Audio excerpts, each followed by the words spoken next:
ಇನ್ನು ಬೆಳಗಾವಿಯಲ್ಲಿ ಮೃಣಾಲ್ ಹೆಬ್ಬಾಳ್ಕರ್ ಮಿಂಚಿನ ಸಂಚಾರವನ್ನು ನಡೆಸಿದ್ದಾರೆ. ರಾಮದುರ್ಗದಲ್ಲಿ ಮೃಣಾಲ್ ಹೆಬ್ಬಾಳ್ಕರ್ ಭರ್ಜರಿ ಮತಬೇಟೆಯಲ್ಲಿ ತೊಡಗಿದ್ದಾರೆ. ಅಭ್ಯರ್ಥಿ ಮೃಣಾಲ್ ಹೆಬ್ಬಾಳ್ಕರ್ಗೆ ತಾಯಿ ಲಕ್ಷ್ಮೀ ಹೆಬ್ಬಾಳ್ಕರ್ ಸಾಥ್ ಕೊಟ್ಟಿದ್ದಾರೆ. ಇನ್ನು ಮತಯಾಚನೆಯಲ್ಲಿ ಲಕ್ಷ್ಮೀ ಹೆಬ್ಬಾಳ್ಕರ್ ಅವರು ಕೂಡ ಭಾಗಿಯಾಗಿದ್ದಾರೆ. ಸಾರ್ವಜನಿಕ ಸಭೆ ಕಾರ್ಯಕರ್ತರ ಸಮಾವೇಶದಲ್ಲಿ ಇವತ್ತು ಮೃಣಾಲ್ ಶಕ್ತಿ ಪ್ರದರ್ಶನ ಮಾಡಿದ್ದಾರೆ. ಗ್ಯಾರಂಟಿ ಯೋಜನೆಗಳನ್ನು ಮುಂದೆ ಇಟ್ಕೊಂಡು ಮತಯಾಚನೆ ಮಾಡಲಾಗ್ತಾ ಇದೆ. 5 ಗ್ಯಾರಂಟಿ ಯೋಜನೆಗಳನ್ನು ಕೊಟ್ಟಿದ್ವಿ, 5 ಗ್ಯಾರಂಟಿ ಯೋಜನೆಗಳನ್ನು ಜಾರಿ ಮಾಡಿದ್ವಿ ಅಂತ ಯೋಜನೆಗಳನ್ನು ಮುಂದೆ ಇಟ್ಕೊಂಡು ಮತಯಾಚನೆ ಮಾಡಲಾಗ್ತಾ ಇದೆ. ಹಲಗತ್ತಿ ಇಡಗಲ್ ಗ್ರಾಮದಲ್ಲಿ ಕಾಂಗ್ರೆಸ್ಗೆ ಇವತ್ತು ವ್ಯಾಪಕ ಜನ ಬೆಂಬಲ ವ್ಯಕ್ತವಾಗ್ತಾ ಇದೆ.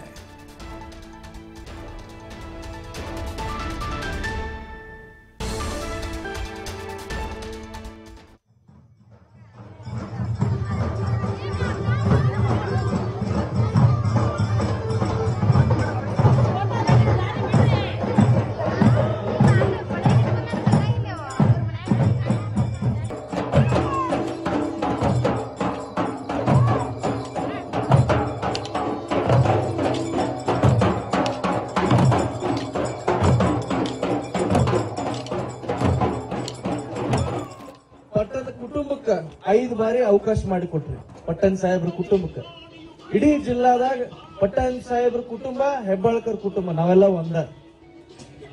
ಇಡೀ ಜಿಲ್ಲಾದಾಗ ಪಟ್ಟಣ ಸಾಹೇಬ್ರ ಕುಟುಂಬ ನಾವೆಲ್ಲ ನಮ್ಮ ಹೆಬ್ಬಾಳ್ಕರ್ ಕುಟುಂಬ ಇದು ಒಂದ. ಅವ್ರು ಮಾಡುವಂತ ಅಭಿವೃದ್ಧಿಗೆ ಸಾಥ್ ಕೊಡಾಕ ನನಗೊಂದು ಅವಕಾಶ ಮಾಡಿಕೊಡ್ರಿ. ನಮ್ಮ ತಾಯಿ ಆದಂತ ಲಕ್ಷ್ಮೀ ಹೆಬ್ಬಾಳ್ಕರ್ ಅವರು ಇಡೀ ರಾಜ್ಯದಾಗ ಒಂದು ಒಳ್ಳೆ ಯೋಜನೆಯಿಂದ ಪ್ರತಿಯೊಬ್ಬರ ಮನೆ ಬಾಗಿಲಿಗೆ ಇವತ್ತು ಗೃಹಲಕ್ಷ್ಮಿ ನಾವು ಪಟ್ಟಣದ ಕುಟುಂಬಕ್ಕೆ 5 ಬಾರಿ ಅವಕಾಶ ಮಾಡಿಕೊಟ್ರಿ. ಪಟ್ಟಣ ಸಾಹೇಬ್ರ ಕುಟುಂಬಕ್ಕೆ ಇಡೀ ಜಿಲ್ಲಾದಾಗ ಪಟ್ಟಣ ಸಾಹೇಬ್ರ ಕುಟುಂಬ ಹೆಬ್ಬಾಳ್ಕರ್ ಕುಟುಂಬ ನಾವೆಲ್ಲ ಒಂದ. ಇಡೀ ಜಿಲ್ಲಾದಾಗ ಪಟ್ಟಣ ಸಾಹೇಬ್ರ ಕುಟುಂಬ ನಾವೆಲ್ಲ ನಮ್ಮ ಹೆಬ್ಬಾಳ್ಕರ್ ಕುಟುಂಬ ಇದು ಒಂದ.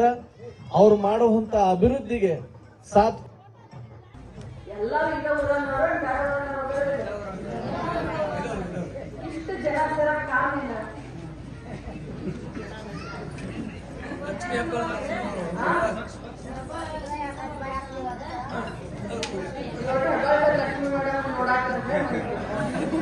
ಅಲ್ಲ ಹೆಬ್ಬಾಳ್ಕರ್ ಲಕ್ಷ್ಮಿ ಇಷ್ಟು ದೊಡ್ಡ ಕಾರಣ ನಾನಂತೂ ಕಷ್ಟಪಟ್ಟು ಗೆದ್ದು 2 ಸತೆ.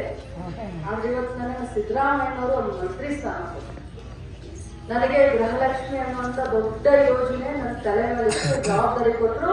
ಕರ್ನಾಟಕ ರಾಜ್ಯದ ಪ್ರತಿಯೊಂದು ಕುಟುಂಬದ ಯಜಮಾನಿಗಳು 2,000 ರೂಪಾಯಿ ಕೊಡ್ಬೇಕು ನೀವು ಅಂತ ನಾನು ಕ್ಯಾಗ್ ಹಾಕ್ತಾರೆ.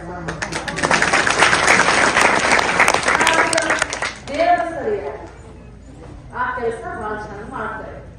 ನೀವು ತಿಂಗಳ ಮುಟ್ಸಾಡ್ತೇನೆ ನಾ ರಾತ್ರಿ ಹಗಲಿ ಮಲಗುದಿಲ್ಲ. ಅವನ ಆಶೀರ್ವಾದವನ್ನು ಪಡೆದೆ.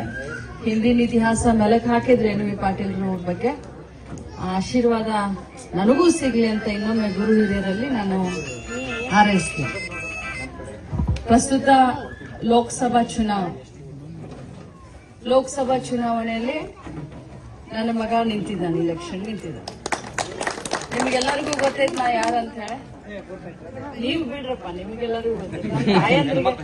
ಅವಾಗ ಗೊತ್ತಲ್ಲ, ಹೆಣ್ಮಕ್ಳು ಗೊತ್ತಾಗ್ಬೇಕಲ್ಲ. ಯಾವ ಗೊತ್ತ ನಿಮ್ಗೆ ಯಾರಂತ? ಯಾರನ್ನ